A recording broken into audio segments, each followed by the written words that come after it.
Vice President Osinbajo used armored tankers and hot water trucks on protesters.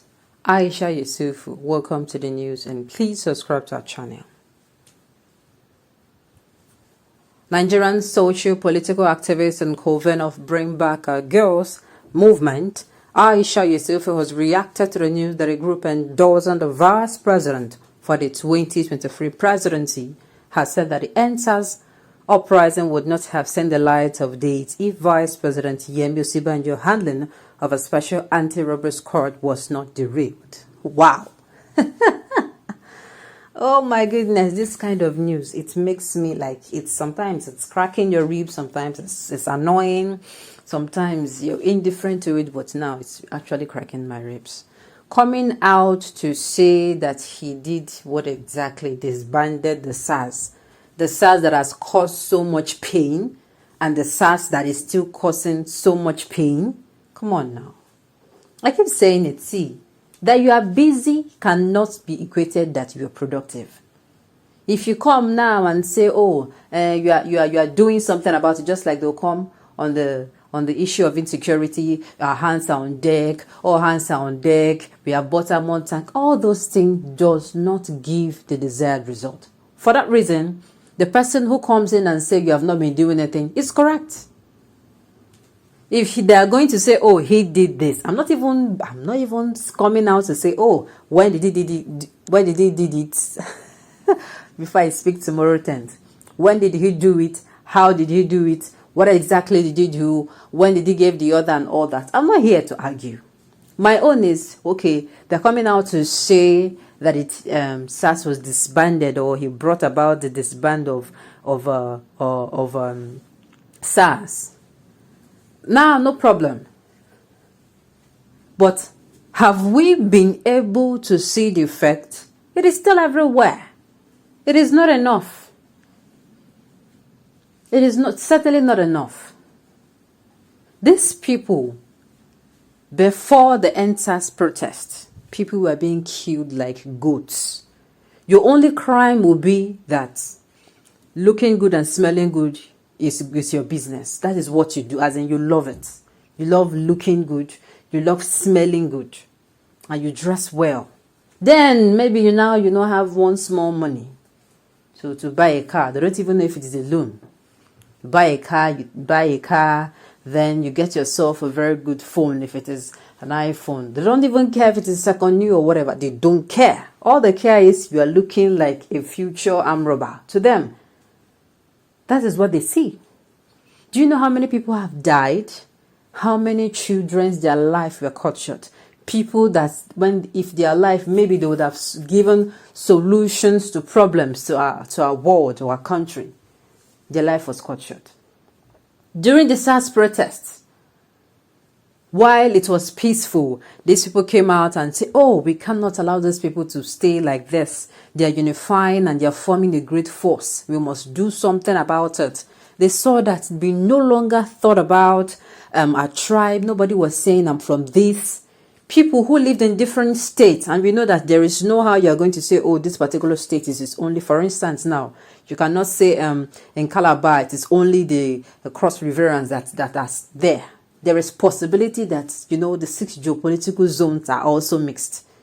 And places like Lagos, Prakot, where people came out and, they gave their solidarity. Nobody was looking at this tribe. Nobody was looking at religion.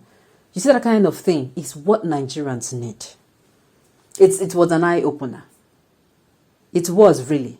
If we can unite on that level, do not come together and we tell ourselves, see, we tell each other, we are not each other's enemy.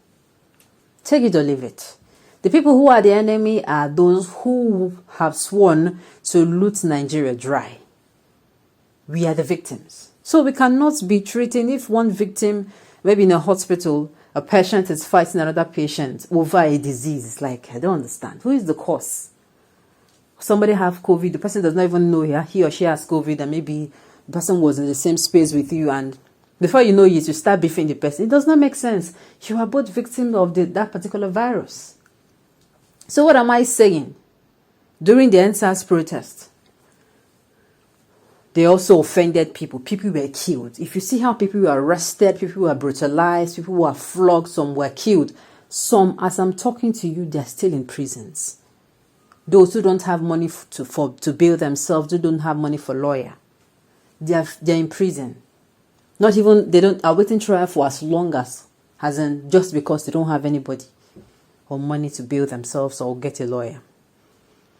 Then after the SARS, people are still being, we hear of this Lagos State panel about how certain 2-3 people who actually came out to protest as witnesses, those people, one of them was macheted very brutally.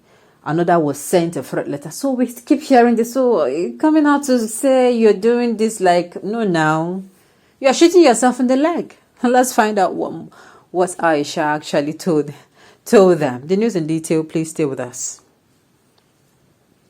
According to the cable, the group known as the Identify the Right Leader recently published a 120-page impact assessment report on the vice president, detailing his activities as former acting president of Nigeria and former Attorney General of Lagos State. According to the report, the NSAS protests which swept through the nation in October 2020 would not have happened if Osinbajo's plan to overhaul SARS did not die down when President Buhari returned to the country. However, Nigerian socio-political activist and co-convener of Bring Back Our Girls movement, Aisha Yesufu, has decided to reply to the group through her verified Twitter page for making such a bold claim. According to Aisha Yesufu, Vice President Yemi Osinbajo is not a saint because he started the attack on civic spaces when he was acting president of the country. He continued by stating that the vice president used armored tankers and hot water trucks on protesters while he was acting president of the country.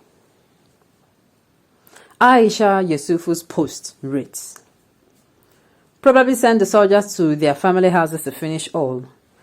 Yemi Osinbajo started the attack on civil spaces when he was acting president. He started using armored tankers and hot water trucks on protestants. Also sent battalions of armed men to protesters." Okay. You see, the internet never forgets. How would this news now, how would we have seen it? Okay, back to the news. That is it. This is a timely reminder.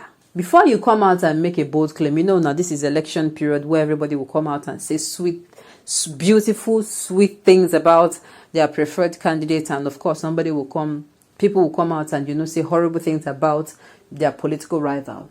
Now, before you come out to make such a claim, make sure you do your background checks. Don't come out and put yourself to shame. Yeah? On this note, we have come to the end of the news. We say thank you for tuning in to listen. And until I come your way next time, enjoy the rest of the day.